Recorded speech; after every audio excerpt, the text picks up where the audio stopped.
Chapter 1, An Introduction to Sociology. From OpenStax Book, Introduction to Sociology, 3E. Chapter Outline. 1. What is sociology? 1.2. The history of sociology. 1.3. Theoretical perspectives in sociology. 1.4. Why study sociology? Introduction. A busy commuter train station might seem like a very individualized place. Tens of thousands or hundreds of thousands of strangers flow through with a singular purpose: to get where they need to go. Whether walking through main doors at a pace of a dozen people each second, or arriving by train hundreds at a time, the station can feel a bit like a balloon being pumped too full. Throngs of people cluster in tight bottlenecks until they burst through corridors and stairways and tunnels to reach the next stage of their journey. In some stations, walking against the crowd can be a tedious, nearly impossible process, and cutting across a river of determined commuters can be almost dangerous. Things are fast, relentless, and necessary, but are those 100,000 or 500,000, or, in the case of Tokyo's Shinjuku Station, 5 million people really acting individually? It may seem surprising, but even with those numbers, strangers from across cities can sync up on the same schedules, use the same doors, take one leg of the trip together every day before separating into different directions. After just a few months, faces can become familiar and senses can be tuned. An experienced commuter can tell where another person is going according to their pace, and whatever announcement just went out, they may slow up a bit to let the other person pass, or hold a door open just a bit longer than usual, certain that someone will grab the handle behind them. Many regulars don't need to check the schedule board. They sense whether a train is running late, or whether a track has changed simply by the movement of the crowd. And then the customs develop: which side to walk on, how fast to go, where to stand, how much space to leave between people on the escalator. When you board early, which seat should you take? When you see someone running for the train, do you jam the closing door with your foot? How does the crowd treat people who ask for food or money? What's the risk level in telling someone to be quiet? Very few of these behaviors are taught. None are written down. But the transit hub, that pocket of constant flow, is an echo of its society. It takes on some aspects of the city and country around it, but its people also form an informal group of their own. Sociologists, as you will learn, may study these people. Sociologists may seek to understand how they feel about their trip, be it proud or annoyed, or just plain exhausted. Sociologists might study how length of commute relates to job satisfaction or family relationships. They may study the ways that conditions of a train station affect attitudes about government, or how the difficulty of commuting may lead people to relocate. This understanding isn't just a collection of interesting facts. It can influence government policy and spending decisions, employer interventions, and healthcare practices. The work sociologists do to understand our society, and the work you will do in learning about it, is meaningful to our lives and our futures. 1. What is sociology? Learning objectives. By the end of this section, you should be able to explain concepts central to sociology. Describe how different sociological perspectives have developed. What are society and culture? Figure 1, 2. Sociologists learn about society while studying one-to-one and group interactions. Sociology is the scientific and systematic study of groups and group interactions, societies and social interactions, from small and personal groups to very large groups. A group of people who live in a defined geographic area, who interact with one another, and who share a common culture is what sociologists call a society. Sociologists study all aspects and levels of society. Sociologists working from the micro-level study small groups and individual interactions, while those using macro-level analysis look at trends among and between large groups and societies. For example, a micro-level study might look at the accepted rules of conversation in various groups, such as among teenagers or business professionals. In contrast, a macro-level analysis might research the ways that language use has changed over time, or in social media outlets. The term culture refers to the group's shared practices, values, and beliefs. Culture encompasses a group's way of life, from routine, everyday interactions to the most important parts of group members' lives. It includes everything produced by a society, including all the social rules. Sociologists often study culture using the sociological imagination, which pioneer sociologists see. Wright Mills described as an awareness of the relationship between a person's behavior and experience and the wider culture that shape the person's choices and perceptions. It's a way of seeing our own, and other people's behavior in relationship to history and social structure, 1959. One illustration of this is a person's decision to marry. In the United States, this choice is heavily influenced by individual feelings. However, the social acceptability of marriage relative to the person's circumstances also plays a part. Remember, though, that culture is a product of the people in a society. Sociologists take care not to treat the concept of culture as though it were alive and real. The error of treating an abstract concept as though it has a real, material existence is known as reification. Son, 2013. Studying Patterns. How Sociologists View Society. All sociologists are interested in the experiences of individuals and how those experiences are shaped by interactions with social groups and society. To a sociologist, the personal decisions an individual makes do not exist in a vacuum. Cultural patterns, social forces and influences put pressure on people to select one choice over another. Sociologists try to identify these general patterns by examining the behavior of large groups of people living in the same society and experiencing the same societal pressures. Consider the changes in U.S. families. The typical family in past decades consisted of married parents living in a home with their unmarried children. Today, the percent of unmarried couples, same-sex couples, single-parent and single-adult households is increasing, as well as is the number of expanded households, in which extended family members such as grandparents, cousins, or adult children live together in the family home. While 15 million mothers still make up the majority of single parents, 5 million fathers are also raising their children alone. U.S. Census Bureau, 2020. Increasingly, single people and cohabitating couples are choosing to raise children outside of marriage through surrogates or adoption. Figure 1.3. Modern U.S. families may be very different in makeup from what was historically typical. Some sociologists study social facts, the laws, morals, values, religious beliefs, customs, fashions, rituals, and cultural rules that govern social life that may contribute to these changes in the family. Do people in the United States view marriage and family differently over the years? Do they view them differently than Peruvians? Do employment and economic conditions play a role in families? Other sociologists are studying the consequences of these new patterns, such as the ways children influence and are influenced by them or the changing needs for education, housing, and healthcare. Sociologists identify and study patterns related to all kinds of contemporary social issues. The stop and frisk policy, the emergence of new political factions, how Twitter influences everyday communication. These are all examples of topics that sociologists might explore. Studying part and whole.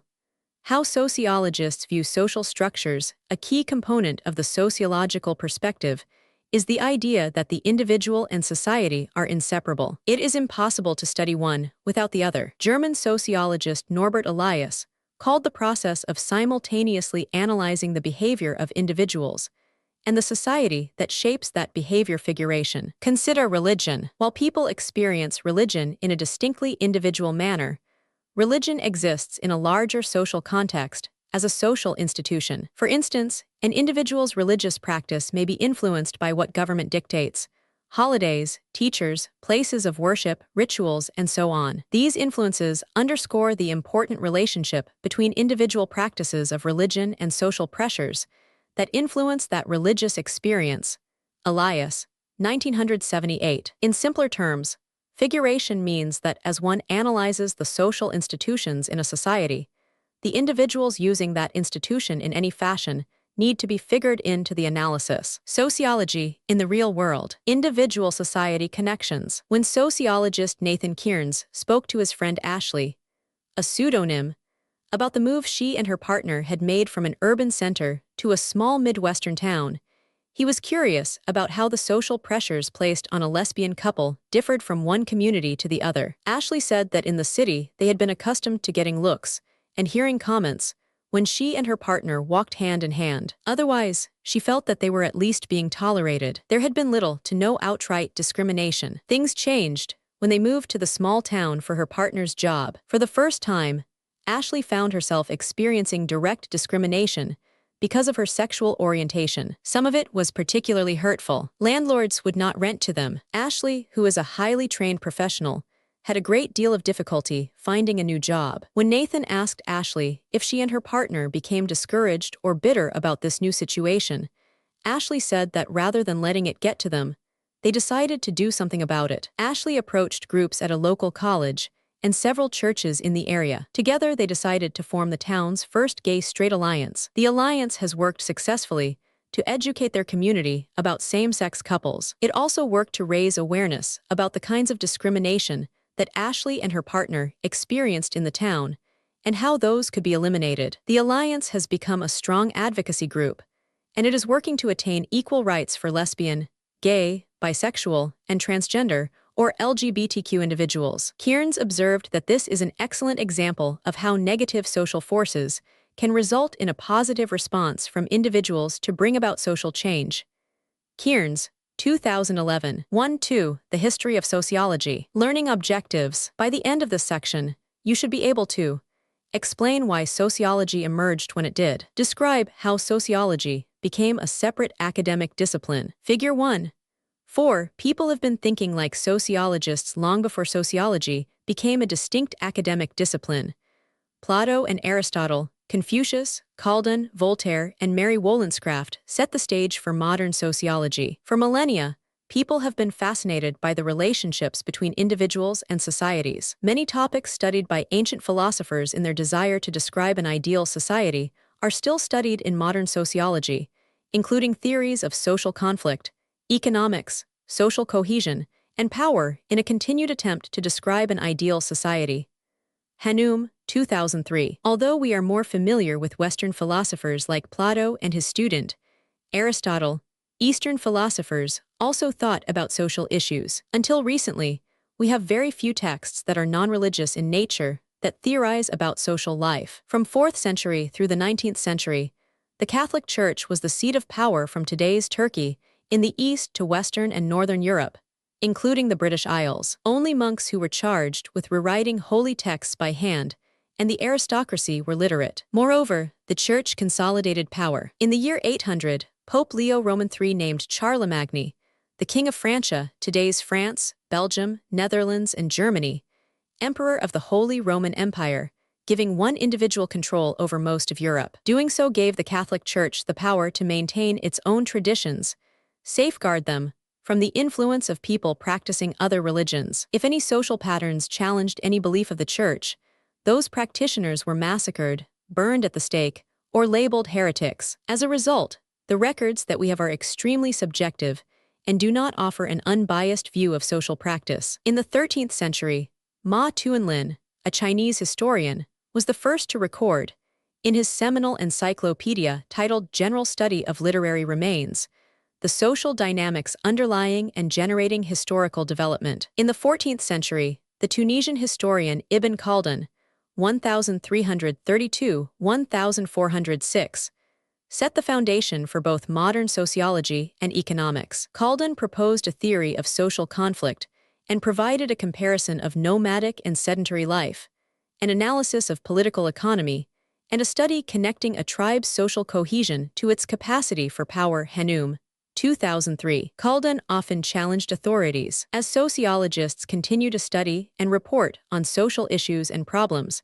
they often find themselves in the center of controversy. From 1347 to 1522, the bubonic plague ravaged Europe, killing up to 35% of population. Armstrong, 2019. The plague dealt a major blow to the credibility of the Catholic Church. Out of this chaos emerged the work of Copernicus, Galileo, Leonardo, Newton, Linnaeus, and other philosophers whose work sometimes contradicted church teachings. Events once held to be the product of the divine hand could be analyzed by human reason and observation, and could be explained by scientific, testable, and retestable hypotheses. As literacy spread through conquests and colonization, more records and literature became available for sociologists and historians to put social puzzles together. In the 18th century, Enlightenment philosophers developed general principles that could be used to explain social life. Thinkers such as John Locke, François-Marie Arouet Voltaire, Immanuel Kant, and Thomas Hobbes responded to what they saw as social ills by writing on topics that they hoped would lead to social reform. Mary Wollstonecraft, 1759, 1797, wrote about women's conditions in society. Like Harriet Martineau and Jane Addams, her works were long ignored by the male academic structure. But since the 1970s, Wollstonecraft has been widely considered the first feminist thinker of consequence. Ideas about economic systems, the family, health and hygiene, national offense and defense were among the many concerns of social life. The early 19th century saw great changes with the Industrial Revolution, increased mobility, and new kinds of employment. It was also a period of increased trade, travel, and globalization that exposed many people, for the first time, to societies and cultures other than their own. Millions of people moved into cities, and many people turned away from their traditional religious beliefs. Ideas spread rapidly, groups were created, political decisions became public decisions. Among a new generation of philosophers, there were some who believed they could make sense of it all, creating a discipline. European theorists. Figure 1. 5. Early major European theorists. Top row left to right. Auguste Comte, Harriet Martineau, and Herbert Spencer. Bottom row left to right. Georg Simmel, Émile Durkheim, and Max Weber. Auguste Comte, 1798, 1857. The term sociology was first coined in 1780 by the French essayist Emmanuel Joseph Sieyès, 1748, 1836, in an unpublished manuscript, Fora et al. 1999. In 1838, the term was reintroduced by Auguste Comte, 1798, 1857. Comte originally studied to be an engineer, but later became a pupil of social philosopher Claude Henry de Rouvroy-Comte de Saint-Simon, 1725. They both thought that social scientists could study society using the same scientific methods utilized in natural sciences. Comte also believed in the potential of social scientists to work toward the betterment of society. He held that once scholars identified the laws that govern society, sociologists could address problems such as poor education and poverty. Abercrombie et al. 2000. Comte named the scientific study of social patterns positivism. He described his philosophy in a series of books called The Course in Positive Philosophy, 1830-1842, and A General View of Positivism, 1848. He believed that revealing the laws by which societies and individuals interact would usher in a new positivist age of history. While the field and its terminology have grown, sociologists still believe in the positive impact of their work. Harriet Martineau, 1802-1876. Harriet Martineau introduced sociology to English-speaking scholars through her translation of Comte's writing from French to English. She was an early analyst of social practices, including economics, social class, religion, suicide, government, and women's rights. Her career began with Illustrations of Political Economy, a work educating ordinary people about the principles of economics.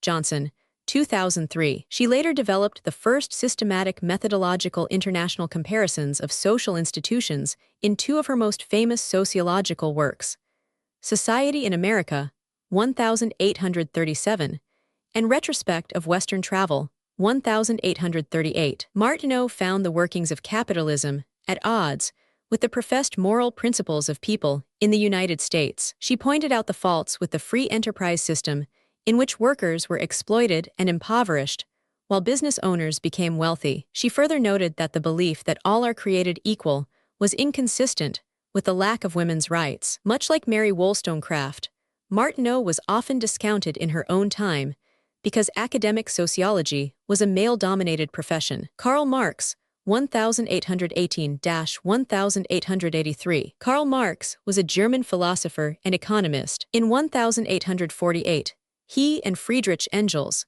1820-1895, co-authored the Communist Manifesto. This book is one of the most influential political manuscripts in history. It also presents Marx's theory of society, which differed from what Comte proposed. Marx rejected Comte's positivism. He believed that societies grew and changed as a result of the struggles of different social classes over the means of production. At the time he was developing his theories, the Industrial Revolution and the rise of capitalism led to great disparities in wealth between the owners of the factories and workers. Capitalism, an economic system characterized by private or corporate ownership of goods and the means to produce them, had developed in many nations. Marx predicted that inequalities of capitalism would become so extreme that workers would eventually revolt. This would lead to the collapse of capitalism, which would be replaced by communism. Communism is an economic system under which there is no private or corporate ownership.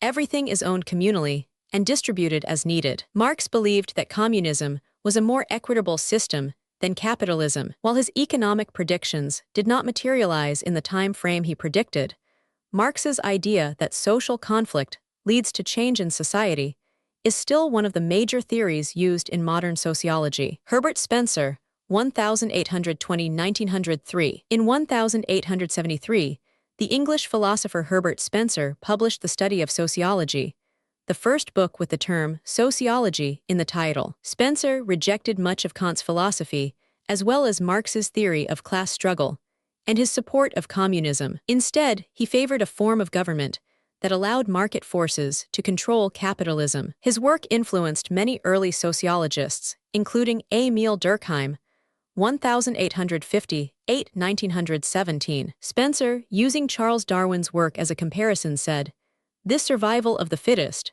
which I have here sought to express in mechanical terms, is that which Mr. Darwin has called natural selection, or the preservation of favored races in the struggle for life." Spencer, 1864. The statement is often misinterpreted and adopted by those who believe in the superiority of one race over another. Georg Simmel, 1858–1918. Georg Simmel was a German art critic who wrote widely on social and political issues as well. Simmel took an anti-positivism stance and addressed topics such as social conflict, the function of money, individual identity in city life, and the European fear of outsiders.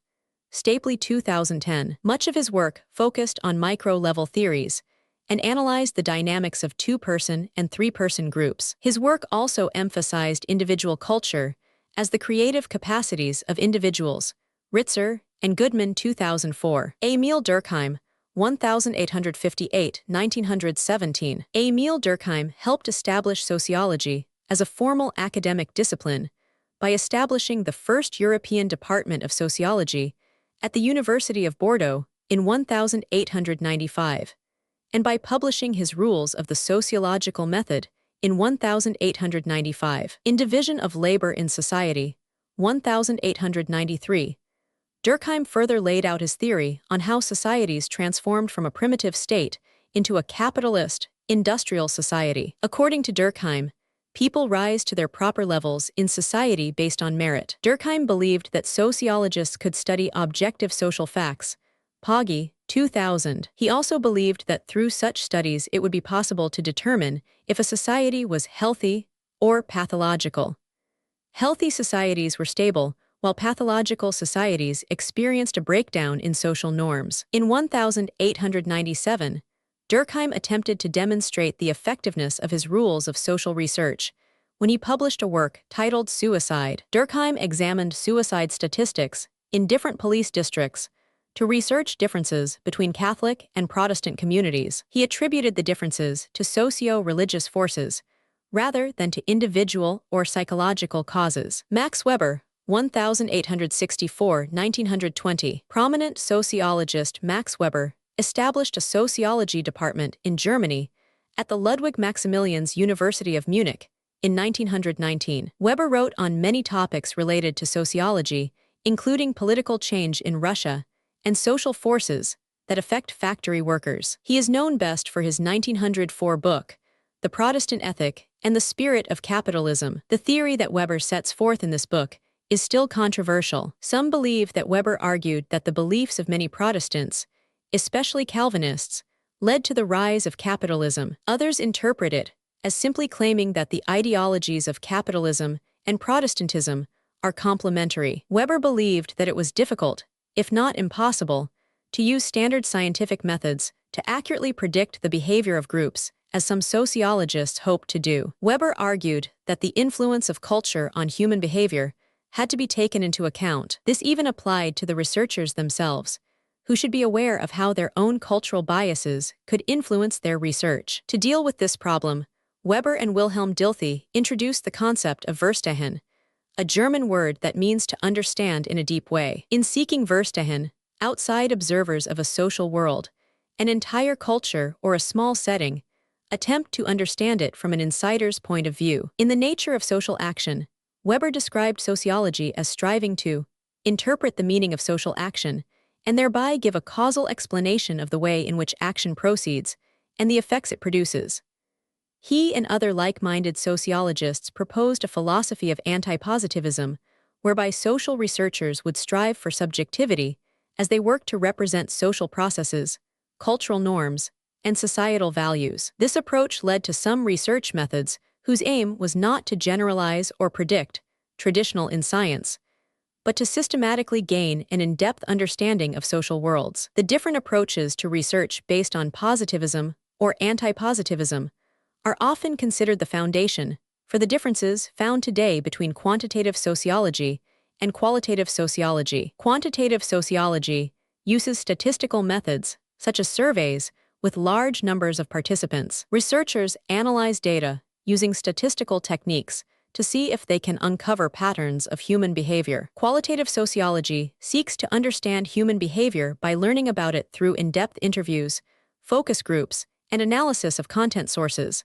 like books, magazines, journals, and popular media. Social policy and debate. Should we raise the minimum wage? During his hard-fought 2020 campaign, President Joe Biden promised Americans that he would raise the federal minimum wage. Opponents of raising the minimum wage argue that some workers would get larger paychecks, while others would lose their jobs, and companies would be less likely to hire new workers because of the increased cost of paying them. Biden and other proponents of raising the minimum wage contend that some job loss would be greatly offset by the positive effects on the standard of living of low-wage workers, and reducing the income gap between the rich and poor. Sociologists may consider the minimum wage issue from differing perspectives as well. How much of an impact would a minimum wage raise have for a single mother? Some might study the economic effects, such as her ability to pay bills and keep food on the table. Others might look at how reduced economic stress could improve family relationships. Some sociologists might research the impact on the status of small business owners. These could all be examples of public sociology, a branch of sociology that strives to bring sociological dialogue to public forums. The goals of public sociology are to increase understanding of the social factors that underlie social problems and assist in finding solutions. According to Michael Burawoy, 2005, the challenge of public sociology is to engage multiple publics in multiple ways. Applying the discipline, American Theorists and Practitioners Figure 1. 6. From Left to Right, William Sumner, W.E.B. Du Bois, and Jane Addams. In the early 1900s, sociology reached universities in the United States. William Sumner held the first professorship in sociology, Yale University. Franklin Giddings was the first full professor of sociology, Columbia University. And Albion Small wrote the first sociology textbook. Early American sociologists tested and applied the theories of the Europeans, and became leaders in social research. Lester Ward, 1841–1913, developed social research methods and argued for the use of the scientific method and quantitative data, Chapter 2, to show the effectiveness of policies. In order for sociology to gain respectability in American academia, social researchers understood that they must adopt empirical approaches. W.E.B. Du Bois, 1868–1963. William Edward Burghardt, W.E.B.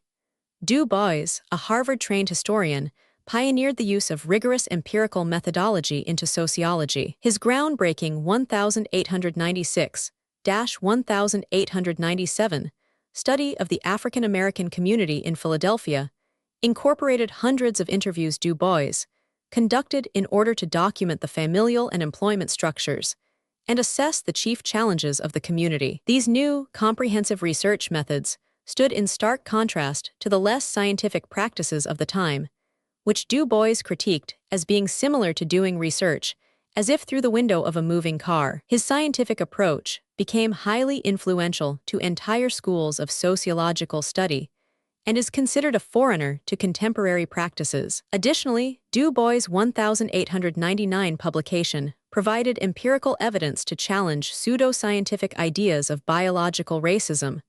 Morris, 2015. Green and Wortham, 2018. Which had been used as justification to oppress people of different races. Du Bois also played a prominent role in the effort to increase rights for Black people. Concerned at the slow pace of progress and advice from some Black leaders to be more accommodating of racism, Du Bois became a leader in what would later be known as the Niagara Movement. In 1905, he and others drafted a declaration that called for immediate political, economic, and social equality for African Americans. A few years later, he helped found the National Association for the Advancement of Colored People, NAACP, and served as its director of publications. Thorstein Veblen, 1857–1929. After a brief stint as an unemployed college graduate, Thorstein Veblen began to study the economy through a social lens, writing about the leisure class, the business class, and other areas that touched on the idea of working itself. He researched the chronically unemployed, the currently unemployed, the working classes, and the working classes. Jane Addams, 1860–1935. Jane Addams founded Hull House, a center that served needy immigrants through social and educational programs while providing extensive opportunities for sociological research. Founded in Chicago, Addams worked closely with University of Chicago's Chicago School of Sociology. This school of thought places much importance on environment in which relationships and behaviors develop. Research conducted at Hull House informed child labor, immigration, healthcare, and other areas of public policy. Charles Herbert Cooley, 1864–1929. Charles Herbert Cooley posited that individuals compare themselves to others in order to check themselves against social standards and remain part of the group. Calling this idea the looking-glass self, Cooley argued that we see ourselves by the reactions of others with whom we interact. If someone reacts positively to our behavior, theoretically we will continue that behavior. He wrote substantially on what he saw as the order of life in human nature and the social order, 1902, followed by social organization in 1909. He was very concerned with the increasing individualism and competitiveness of U.S. society, fearing it would disrupt families as primary groups lost their importance. George Herbert Mead, 1863–1931. George Herbert Mead was a philosopher and sociologist whose work focused on the ways in which the mind and the self were developed as a result of social processes. Cronk, N.D. He argued that how an individual comes to view himself or herself is based to a very large extent on interactions with others. Though Mead adopted Cooley's concept of looking glasses, Mead felt that an individual's reaction to a positive or negative reflection depended on who the other was. Individuals that had the greatest impact on a person's life were significant others, while generalized others were the organized and generalized attitude of a social group. Mead often shares the title of father of symbolic interactionism with Cooley and Irving Goffman. Robert E. Park, 1864–1944. Robert E. Park is best known as the founder of social ecology. Attached to the Chicago School, Park focused on how individuals lived within their environment. One of the first sociologists to focus on ethnic minorities, he wrote on the Belgian oppression of the Congolese. When he returned to the U.S., he and Ernest Burgess researched the inner city to show that no matter who lived there, social chaos was prevalent. As such, it was not the residents who caused the chaos, but the environment. 1.3. Theoretical Perspectives in Sociology. Learning Objectives. By the end of this section, you should be able to describe the ways that sociological theories are used to explain social institutions. Differentiate between functionalism, conflict theory, and symbolic interactionism. Figure 1. 7 sociologists develop theories to explain social occurrences such as protest rallies. Sociologists study social events, interactions, and patterns, and they develop theories to explain why things work as they do. In sociology, a theory is a way to explain different aspects of social interactions and to create a testable proposition, called a hypothesis, about society.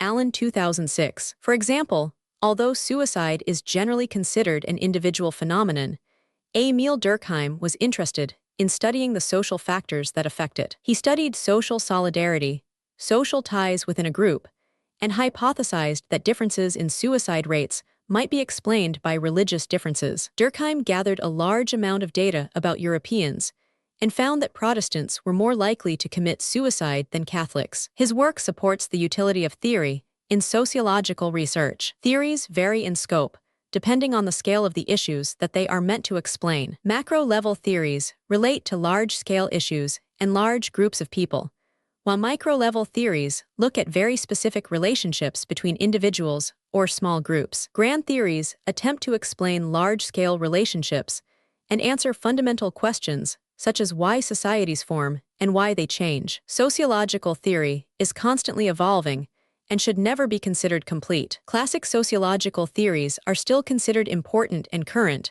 but new sociological theories build upon the work of their predecessors and add to them.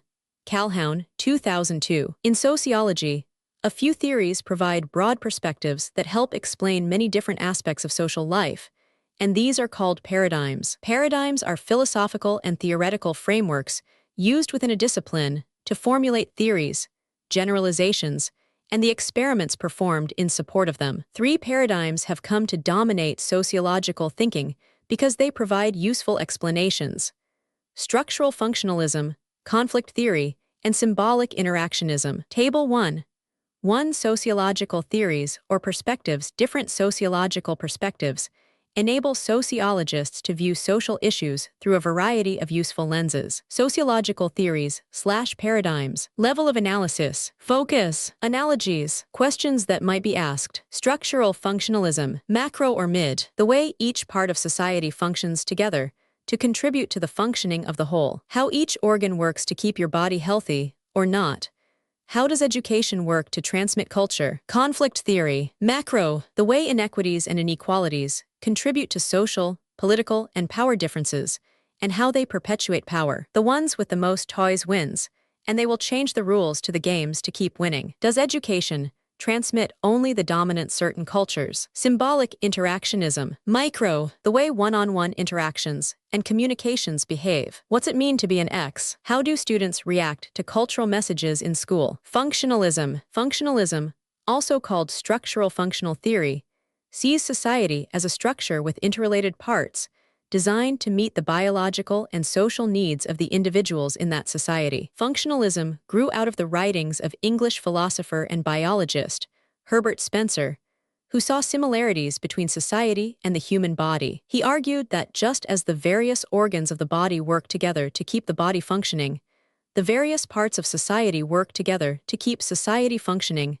Spencer, 1898. The parts of society that Spencer referred to were the social institutions, or patterns of beliefs and behaviors focused on meeting social needs, such as government, education, family, healthcare, religion, and the economy. Émile Durkheim applied Spencer's theory to explain how societies change and survive over time. Durkheim believed that society is a complex system of interrelated and interdependent parts that work together to maintain stability.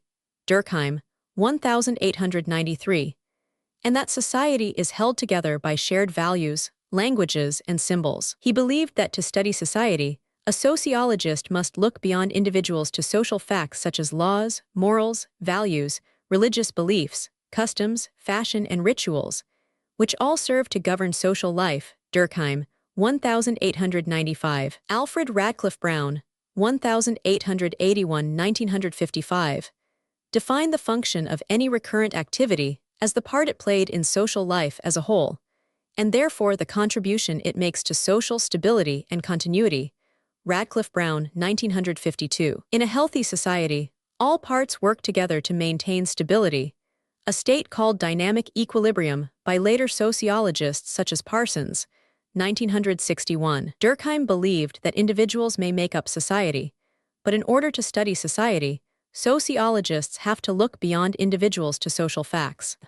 Each of these social facts serves one or more functions within a society. For example, one function of a society's laws may be to protect society from violence, while another is to punish criminal behavior, while another is to preserve public health. Another noted structural functionalist, Robert Merton, 1910–2003, pointed out that social processes often have many functions. Manifest functions are the consequences of a social process that are sought or anticipated, while latent functions are the unsought consequences of a social process. A manifest function of a college education, for example, includes gaining knowledge, preparing for a career, and finding a good job that utilizes that education. Latent functions of your college years include meeting new people, participating in extracurricular activities, or even finding a spouse or partner. Another latent function of education is creating a hierarchy of employment based on the level of education attained. Latent functions can be beneficial, neutral, or harmful. Social processes that have undesirable consequences for the operation of society are called dysfunctions. In education, examples of dysfunction include getting bad grades, truancy, dropping out, not graduating, and not finding suitable employment. Criticism. One criticism of the structural functional theory is that it can't adequately explain social change even though the functions are processes. Also problematic is the somewhat circular nature of this theory. Repetitive behavior patterns are assumed to have a function, yet we profess to know that they have a function only because they are repeated. Furthermore, dysfunctions may continue, even though they don't serve a function, which seemingly contradicts the basic premise of the theory. Many sociologists now believe that functionalism is no longer useful as a macro-level theory, but that it does serve a useful purpose in some mid-level analyses. Big picture. A global culture. Figure 1. 8. Some sociologists see the online world contributing to the creation of an emerging global culture. Are you a part of any global communities? This Indiana rabbi is participating in what was recognized as the longest Zoom meeting, which started in Australia after the Sabbath and proceeded through each of the world's time zones, effectively lasting much longer than a day. Credit Chabad Lubavitch/Flickr. Sociologists around the world look closely for signs of what would be an unprecedented event: the emergence of a global culture. In the past, empires such as those that existed in China, Europe, Africa, and Central and South America linked people from many different countries.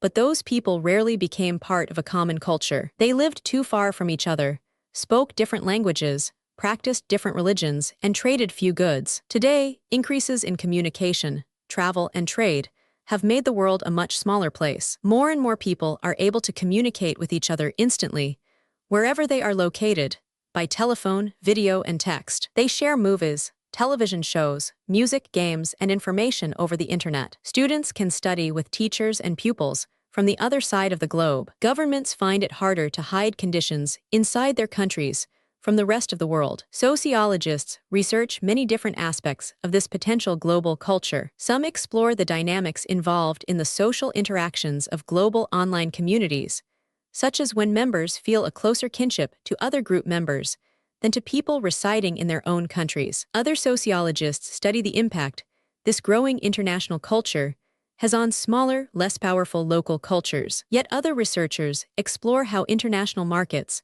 and the outsourcing of labor impact social inequalities. Sociology can play a key role in people's abilities to understand the nature of this emerging global culture and how to respond to it. Conflict theory. Conflict theory looks at society as a competition for limited resources. This perspective is a macro-level approach most identified with the writings of German philosopher and sociologist Karl Marx, who saw society as being made up of individuals in different social classes who must compete for social, material, and political resources such as food and housing, employment, education, and leisure time. Social institutions like government, education, and religion reflect this competition in their inherent inequalities and help maintain the unequal social structure. Some individuals and organizations are able to obtain and keep more resources than others, and these, winners, use their power and influence to maintain social institutions. The perpetuation of power results in the perpetuation of oppression. Several theorists suggested variations on this basic theme, like Polish-Austrian sociologist Ludwig Gumplowicz, 1838–1909, who expanded on Marx's ideas by arguing that war and conquest are the bases of civilizations. He believed that cultural and ethnic conflicts led to states being identified and defined by a dominant group that had power over other groups, Irving, 2007. German sociologist Max Weber agreed with Marx, but also believed that, in addition to economic inequalities of political power and social structure cause conflict. Weber noted that different groups were affected differently based on education, race, and gender, and that people's reactions to inequality were moderated by class differences and rates of social mobility, as well as by perceptions about the legitimacy of those in power. A reader of Marx, Georg Simmel believed that conflict can help integrate and stabilize a society. He said that the intensity of the conflict varies depending on the emotional involvement of the parties,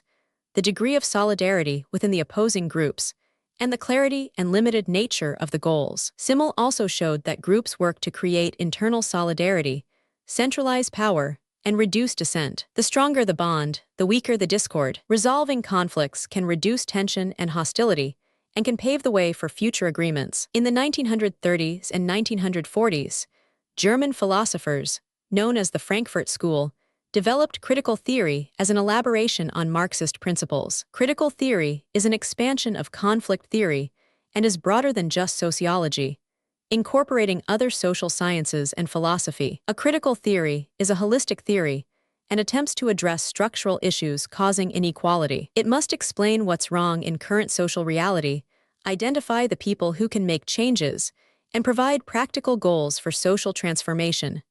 Horkheimer, 1982. More recently, inequality based on gender or race has been explained in a similar manner and has identified institutionalized power structures that help to maintain inequality between groups. Janet Saltzman-Chaffetz, 1941-2006, presented a model of feminist theory that attempts to explain the forces that maintain gender inequality, as well as a theory of how such a system can be changed.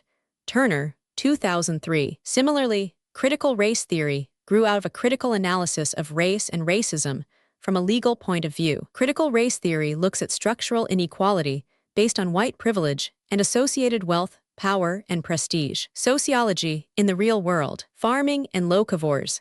How sociological perspectives might view food consumption. The consumption of food is a commonplace, daily occurrence, yet it can also be associated with important moments in our lives. Eating can be an individual or a group action, and eating habits and customs are influenced by our cultures. In the context of society, our nation's food system is at the core of numerous social movements, political issues, and economic debates. Any of these factors might become a topic of sociological study. A structural functional approach to the topic of food consumption might analyze the role of the agriculture industry within the nation's economy and how this has changed from the early days of manual labor farming to modern mechanized production. Another might study the different functions of processes in food production, from farming and harvesting to flashy packaging and mass consumerism. A conflict theorist might be interested in the power differentials present in the regulation of food by exploring where people's right to information intersects with corporations' drive for profit and how the government mediates those interests. Or a conflict theorist might examine the power and powerlessness experienced by local farmers versus large farming conglomerates, such as the documentary Food Inc., which depicts as resulting from Monsanto's patenting of seed technology. Another topic of study might be how nutrition varies between different social classes. A sociologist viewing food consumption through a symbolic interactionist lens would be more interested in micro-level topics, such as the symbolic use of food in religious rituals, or the role it plays in the social interaction of a family dinner. This perspective might also explore the interactions among group members who identify themselves based on their sharing a particular diet, such as vegetarians, people who don't eat meat, or locavores, people who strive to eat locally produced food. Criticism. Just as structural functionalism was criticized for focusing too much on the stability of societies, conflict theory has been criticized because it tends to focus on conflict to the exclusion of recognizing stability. Many social structures are extremely stable or have gradually progressed over time, rather than changing abruptly, as conflict theory would suggest. Symbolic interactionist theory. Symbolic interactionism is a micro-level theory that focuses on the relationships among individuals within a society. Communication, the exchange of meaning through language and symbols, is believed to be the way in which people make sense of their social worlds. Theorists Herman and Reynolds, 1994, note that this perspective sees people as being active in shaping the social world rather than simply being acted upon. George Herbert Mead is considered a founder of symbolic interactionism, though he never published his work on it. La Rosa and Races, 1993. Mead's student, Herbert Bloomer, 1900–1987, coined the term symbolic interactionism and outlined these basic premises. Humans interact with things based on meanings ascribed to those things. The ascribed meaning of things comes from our interactions with others and society. The meanings of things are interpreted by a person when dealing with things in specific circumstances. Bloomer, 1969. If you love books, for example, a symbolic interactionist might propose that you learn that books are good or important in the interactions you had with family, friends, school, or church. Maybe your family had a special reading time each week. Getting your library card was treated as a special event. Or bedtime stories were associated with warmth and comfort. Social scientists who apply symbolic interactionist thinking look for patterns of interaction between individuals. Their studies often involve observation of one-on-one interactions. For example, while a conflict theorist studying a political protest might focus on class difference, a symbolic interactionist would be more interested in how individuals in the protesting group interact, as well as the signs and symbols protesters use to communicate their message. The focus on the importance of symbols in building a society led sociologists like Erving Goffman, 1922–1982, to develop a technique called dramaturgical analysis. Goffman used theater as an analogy for social interaction and recognized that people's interactions showed patterns of cultural scripts. He argued that individuals were actors in a play. We switched roles, sometimes minute to minute, for example, from student or daughter to dog walker. Because it can be unclear what part a person may play in a given situation, he or she has to improvise his or her role as the situation unfolds. Goffman, 1958. Studies that use the symbolic interactionist perspective are more likely to use qualitative research methods, such as in-depth interviews or participant observation, because they seek to understand the symbolic worlds in which research subjects live. Constructivism is an extension of symbolic interaction theory, which proposes that reality is what humans cognitively construct it to be. We develop social constructs based on interactions with others, and those constructs that last over time are those that have meanings which are widely agreed upon or generally accepted by most within the society. This approach is often used to examine what's defined as deviant within a society. There is no absolute definition of deviance, and different societies have constructed different meanings for deviance, as well as associating different behaviors with deviance. One situation that illustrates this is what you believe you're to do if you find a wallet in the street. In the United States,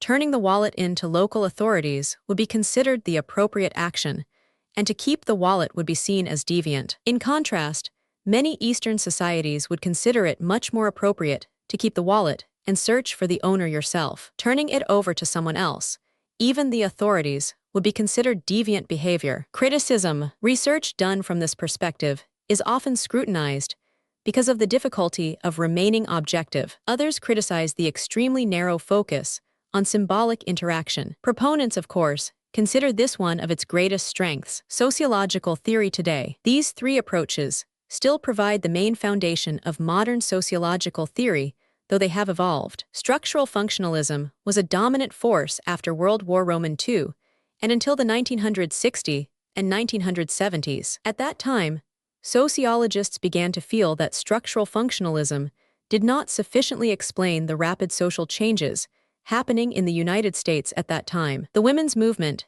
and the civil rights movement forced academics to develop approaches to study these emerging social practices. Conflict theory then gained prominence, with its emphasis on institutionalized social inequality. Critical theory and the particular aspects of feminist theory and critical race theory focused on creating social change through the application of sociological principles. The field saw a renewed emphasis on helping ordinary people understand sociology principles in the form of public sociology. Gaining prominence in the wake of Mead's work in the 1920s and 1930s, Symbolic interactionism declined in influence during the 1960s and 1970s, only to be revitalized at the turn of the 21st century.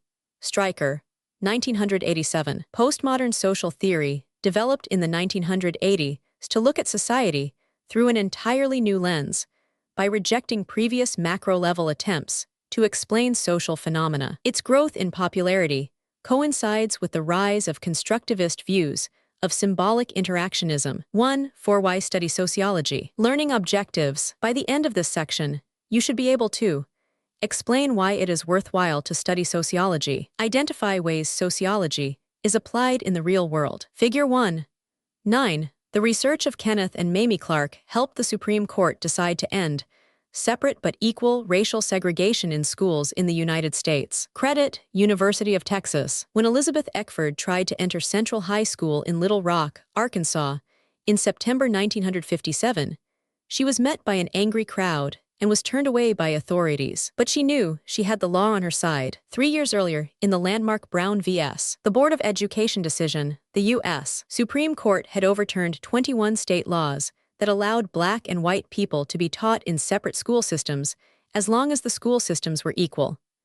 The decision was nothing short of momentous, not only for education, but for a number of other segregation and discrimination issues that have lasted into this decade. And in that momentous decision, the Supreme Court cited the research of the husband and wife team of social scientists, Kenneth and Mamie Clark, as evidence that segregation generates in minority students a feeling of inferiority. In the doll test, for example, the Clarks showed children 4 dolls, 2 with white skin and yellow hair, and 2 with brown skin and black hair. When asked which doll they preferred, the majority of Black children chose the doll with the light skin doll, and they assigned positive characteristics to it. Most of the Black children discarded the doll with the brown skin, the one that had a closer resemblance to themselves. When asked to choose the doll that looked like them, many children left the room, started to cry, and slash or became depressed. The Clarks' research contributed to the Supreme Court's conclusion that separate but equal was damaging to students, and that separate facilities are unequal. Sociology and a better society. Since it was first founded, many people interested in sociology have been driven by the scholarly desire to contribute knowledge to this field, while others have seen it as way not only to study society, but also to improve it. Besides desegregation, sociology has played a crucial role in many important social reforms, such as equal opportunity for women in the workplace, improved treatment for individuals with mental handicaps or learning disabilities, increased accessibility and accommodation for people with physical handicaps, the right of native populations to preserve their land and culture, and prison system reforms. The predominant American sociologist, the late Peter L. Berger, 1929-2017, in his 1963 book, Invitation to Sociology, A Humanistic Perspective, describes a sociologist as someone concerned with understanding society in a disciplined way. He asserts that sociologists have a natural interest in the monumental moments of people's lives, as well as a fascination with banal, everyday occurrences. Berger also describes the aha moment when a sociological theory becomes applicable and understood. There is a deceptive simplicity and obviousness about some sociological investigations. One reads them, nods at the familiar scene, remarks that one has heard all this before, and don't people have better things to do than to waste their time on truisms? Until one is suddenly brought up against an insight that radically questions everything one had previously assumed about this familiar scene. This is the point at which one begins to sense the excitement of sociology. Berger, 1963.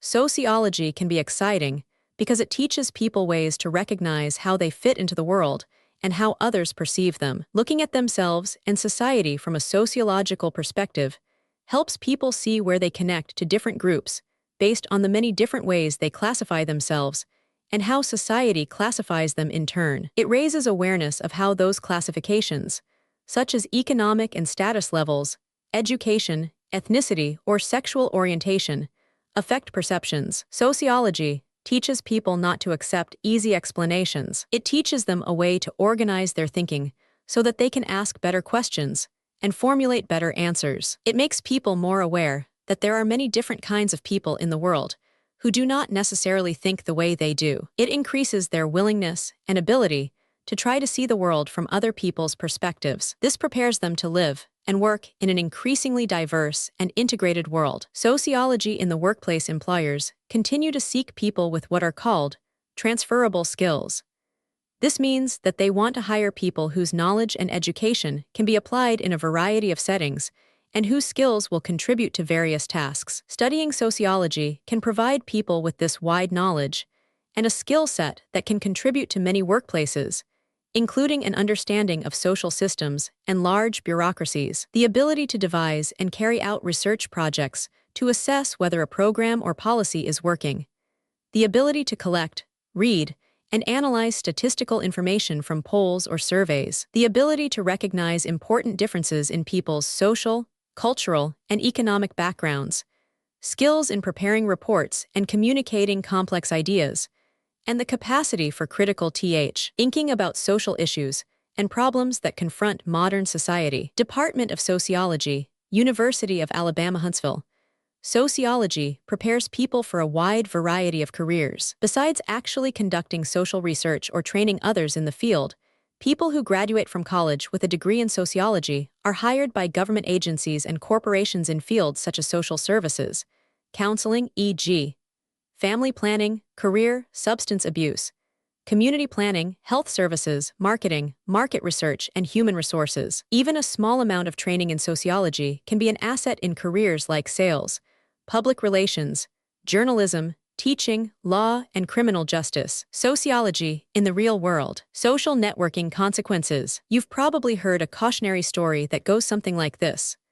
A high school student spent years working hard, engaging in their community, helping others, and generally growing into a positive and promising young adult. During senior year, they start the college application process, and after a couple of interviews and other interactions, things are looking bright at several of their top choices. But when the time arrives for those fateful notifications about acceptance or rejection, the student and their family are shocked to get rejected from all schools but one. Inquiries from family members and guidance counselors had no results. The only news came in the form of a letter 3 weeks later from the one school that had accepted the student. After an initial investigation, the university has determined that several posts attributed to you violate our policies and are offensive and troubling. The letter's remaining 2 pages detailed the ongoing investigation and outlined the potential outcomes. But that one statement said it all.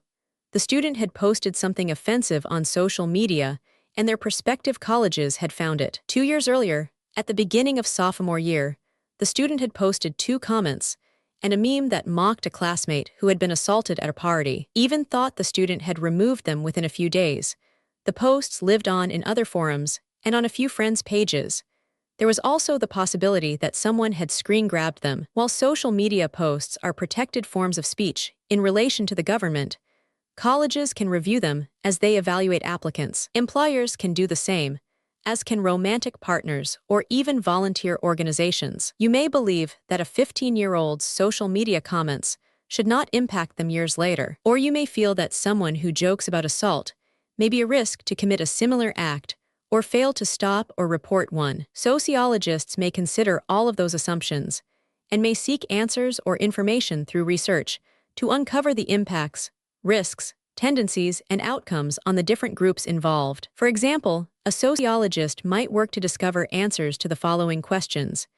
Is abusive speech or assault less likely to occur at colleges that screen applicants' social media posts? Do sensitivity trainings or cultural competency programs have an effect on online speech? Do colleges treat all community members equally when they discover someone has posted offensive comments or other content? Are algorithms and artificial intelligence used to detect problematic comments biased against certain people or communities? None of these questions could be answered by a single study or even a group of them. But like the Supreme Court's use of Mamie and Kenneth Clark's research, college administrators, high school counselors, and technology companies can use the outcomes of research and analysis to make decisions or implement programs. Key terms: antipositivism, the view that social researchers should strive for subjectivity as they work to represent social processes, cultural norms, and societal values. Conflict theory, a theory that looks at society as a competition for limited resources. Constructivism, an extension of symbolic interaction theory, which proposes that reality is what humans cognitively construct it to be: culture, a group's shared practices, values, and beliefs. Dramaturgical analysis, a technique sociologists use in which they view society through the metaphor of theatrical performance. Dynamic equilibrium, a stable state in which all parts of a healthy society work together properly. Dysfunctions, social patterns that have undesirable consequences for the operation of society. Figuration, the process of simultaneously analyzing the behavior of an individual and the society that shapes that behavior. Function, the part a recurrent activity plays in the social life as a whole, and the contribution it makes to structural continuity. Functionalism, a theoretical approach that sees society as a structure with interrelated parts, designed to meet the biological and social needs of individuals that make up that society. Generalized others, the organized and generalized attitude of a social group. Grand theories, an attempt to explain large-scale relationships and answer fundamental questions such as why societies form and why they change. Hypothesis, a testable proposition. Latent functions, the unrecognized or unintended consequences of a social process. Macro level, a wide-scale view of the role of social structures within a society. Manifest functions, sought consequences of a social process. Micro-level theories, the study of specific relationships between individuals or small groups. Paradigms, philosophical and theoretical frameworks used within a discipline to formulate theories, generalizations, and the experiments performed in support of them. Positivism, the scientific study of social patterns. Qualitative sociology, in-depth interviews, focus groups, and / or analysis of content sources as the source of its data. Quantitative sociology, statistical methods, such as surveys with large numbers of participants. Reification, an error of treating an abstract concept as though it has a real, material existence. Significant others, specific individuals that impact a person's life. Social facts, the laws, morals, values, religious beliefs, customs, fashions, rituals, and all of the cultural rules that govern social life. Social institutions, patterns of beliefs and behaviors focused on meeting social needs. Social solidarity, the social ties that bind a group of people together such as kinship, shared location, and religion. Society, a group of people who live in a defined geographical area, who interact with one another, and who share a common culture. Sociological imagination, the ability to understand how your own past relates to that of other people, as well as to history in general and societal structures in particular. Sociology, the systematic study of society and social interaction. Symbolic interactionism, a theoretical perspective through which scholars examine the relationship of individuals within their society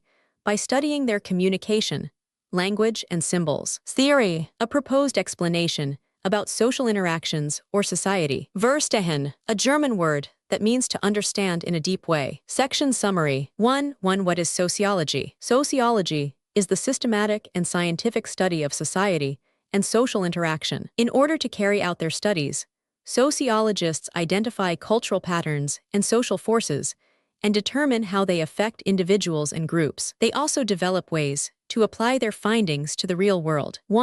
2. The history of sociology. Sociology was developed as an academic and scientific way to study and theorize about the changes to society brought on by the Industrial Revolution in the 18th and 19th centuries. Some of the earliest sociologists thought that societies and individuals' roles in society could be studied using the same scientific methodologies that were used in the natural sciences, while others believed that it was impossible to predict human behavior scientifically, and still others debated the value of such predictions. Those perspectives continue to be represented within sociology today.